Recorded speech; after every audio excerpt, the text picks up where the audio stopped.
আসসালামু আলাইকুম, আমি অ্যাডভোকেট ইমরান নিয়মিত প্র্যাকটিস করছি ঢাকা জজ কোর্টে। আজকে আলোচনার বিষয় হচ্ছে আপনার মামলা ছাড়াই আপনার সম্পত্তি যদি বেদখল হয়ে থাকে তাহলে দখল উদ্ধার করতে পারবেন, অর্থাৎ দখল উদ্ধার করার জন্য আপনাকে আর মামলা করতে হবে না।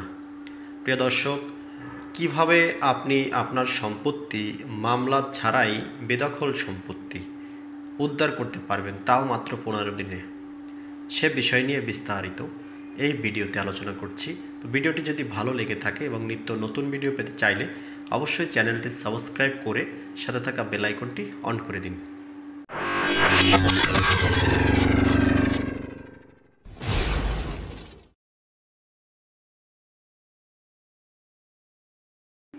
প্রিয় দর্শক, আপনি পৈতৃক সূত্রে একটি সম্পত্তির মালিক হয়েছেন, অথবা সাবকবলা রেজিস্ট্রি মূলে আপনি একটি সম্পত্তির মালিক হয়েছেন, অথবা দানভাবে আপনি একটি সম্পত্তির মালিক হয়েছেন। কি যেভাবেই আপনি সম্পত্তির মালিক হন না কেন, আপনার সম্পত্তির দলিল খতিয়ান সব আপনার নামে থাকলেও, সম্পত্তির খাজনা আপনি পরিশোধ করলেও সম্পত্তিটি আপনার নামে নেই। প্রিয় দর্শক, কেন আপনার নামে নেই সেই নিয়ে একটি বিস্তর কিন্তু গবেষণা করতে হবে। এর কারণ হচ্ছে সম্পত্তিটি আপনার বেদখল হয়ে গিয়েছে। হয়তো সমাজের প্রভাবশালী বিত্তশালী ব্যক্তিদের কাছে আপনি পরাজিত। আপনি আপনার সম্পত্তিটি তাদের কাছে হারিয়ে ফেলেছেন, কোনোভাবেই উদ্ধার করতে পারছেন না। 20 বছর, 50 বছর অথবা 100 বছর হয়ে গিয়েছে। দাদার আমলের সম্পত্তি বা বাবার আমলের সম্পত্তি বা আপনার নিজের আমলের সম্পত্তি, যে সম্পত্তি হোক না কেন, আপনি উদ্ধার করতে পারছেন না। ইতিমধ্যেই আপনারা দখল পুনরুদ্ধারের মামলা করেছেন, এছাড়া ঘোষণা মামলা করেছেন। যেভাবে যে কোনো মামলা দায়ের করে আপনারা বেনিফিট পেলেও, আপনার পক্ষে রায় ফেলেও আপনি দখল উদ্ধার করতে পারছেন না, দখল পুনরুদ্ধার করতে পারছেন না। প্রিয় দর্শক, এ নিয়ে আপনার দুশ্চিন্তার শেষ নেই, কিন্তু দুশ্চিন্তা আর থাকবে না। প্রিয় দর্শক, আপনি মামলা ছাড়াই আপনার সম্পত্তি দখল পুনরুদ্ধার করতে পারবেন। কিভাবে সেই সম্পত্তি দখল পুনরুদ্ধার করতে পারবেন প্রিয় দর্শক? সেজন্য আপনার যে কাজটি করতে হবে, আপনার সম্পত্তির দলিল এবং খতিয়ান আপনার নামে আছে কিনা সেটি আগে দেখার বিষয়। প্রিয় দর্শক, যদি আপনি আপনার সম্পত্তিটি ক্রয় মূল্যে মালিক হয়ে থাকেন, তাহলে সেই সম্পত্তির দলিল অর্থাৎ সাবকবলা দলিল রেজিস্ট্রিকৃত আছে কিনা সেটি দেখার বিষয়। দলিল কি? দলিল হচ্ছে একটি মামলার অন্যতম ডকুমেন্টস হিসাবে কিন্তু আপনার দলিলটি ব্যবহার হবে। প্রিয় দর্শক, আপনার সম্পত্তির যে আপনি মূল মালিক, সেই মূল মালিকানা প্রমাণ করতে কিন্তু আপনার মামলায় প্রথমেই দলিলটাকে দাখিল করতে হবে। প্রিয় দর্শক, যেহেতু আপনি মামলা দায়ের করছেন না, আপনি শুধুমাত্র একটি আবেদনের মাধ্যমে আপনি আপনার সম্পত্তি উদ্ধার করছেন, তারপরেও আপনার ডকুমেন্টস হিসাবে প্রথমত লাগবে কিন্তু দলিল, কারণ দলিল মালিকানা প্রমাণ করার অন্যতম ডকুমেন্টস। প্রিয় দর্শক, এরপর লাগবে রেকর্ড। যদি আপনি আপনার সম্পত্তির দলিল না থাকে, অর্থাৎ আপনি যদি পৈতৃক সূত্রে বা ওয়ারিশ সূত্রে সম্পত্তির মালিক হয়ে থাকেন, সেই ক্ষেত্রে আপনার দলিল না থাকলেও আপনার কিন্তু রেকর্ডে আপনার নাম থাকতে হবে। তার মানে আপনি রেকর্ডীয় মালিক। তাহলে রেকর্ডীয় মালিক যদি হয়ে থাকে, তাহলে আপনার রেকর্ডটিতে আপনার নাম থাকতে হবে। রেকর্ড কি?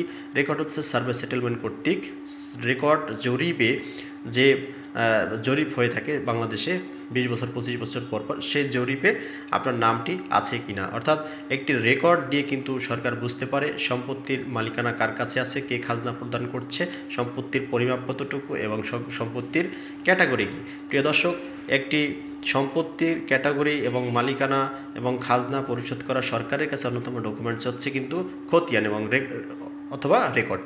প্রিয় দর্শক, এই রেকর্ডীয় মালিক হয়ে থাকলে তাহলে আপনার সম্পত্তির খতিয়ান থাকবে। এছাড়া আপনার যদি বাটোয়ারা হয়ে থাকে সম্পত্তিটি, তাহলে বাটোয়ারা দলিল থাকবে। নামজারি হয়ে থাকলে নামজারি লাগবে, ডিসিআর সহ আপনার খাজনা পরিশোধের যে রসিদ রয়েছে সেগুলো নিয়ে আপনারা কিন্তু আবেদনটি করতে পারেন।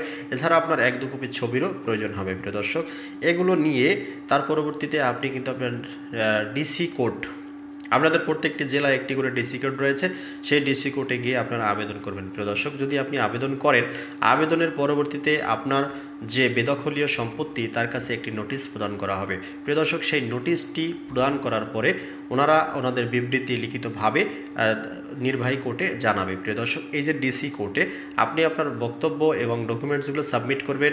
আপনি যার বিপক্ষে এই আবেদনটি দায়ের করলেন, তার যে পক্ষে যত ধরনের ডকুমেন্টস আছে সে সাবমিট করবে। প্রিয় দর্শক, যদি আপনার ডকুমেন্টসগুলো ভ্যালিড হয়ে থাকে, যেহেতু আপনি একটি সত্যি আবেদন করছেন এবং যে ব্যক্তির বিরুদ্ধে করেছেন তার কাছে কোনো ডকুমেন্টস থাকবে না, এটাই স্বাভাবিক। সে যদি আপনার জালিয়াতি করে কিছু ডকুমেন্টস তৈরিও করে থাকে, সেগুলো কোনো কাজে আসবে না, ধরা খেয়ে যাবে। প্রিয় দর্শক, এখন অনলাইনের বিষয়, অনলাইনের যুগ, এখন কোনো কিছুই আর আপনার মিথ্যা বা জালিয়াতি করে রেহাই পাওয়া সম্ভব না। যদি সেরকমটা হয় সেই ক্ষেত্রে কিন্তু সম্পত্তিটি আপনার দখলে বুঝিয়ে দেবে নির্বাহী ম্যাজিস্ট্রেট।